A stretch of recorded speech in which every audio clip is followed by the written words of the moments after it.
We are Onyx Imaging. We are the highest rated and most reviewed printer service center in Oklahoma.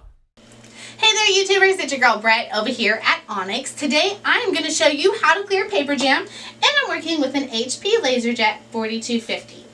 So anytime I have a jam, the first thing I like to do is check my tray. So if you have a jam and it's located here, you should be able to pull it out like right here. Anytime you're clearing a jam, you want to make sure to pull slowly and gently. You don't want to go fast or yank really hard. If you do, it could rip some paper off inside the printer or damage a sensor. Both of those will result in more jams. Okay, so then if it's not there, go ahead and take your toner out.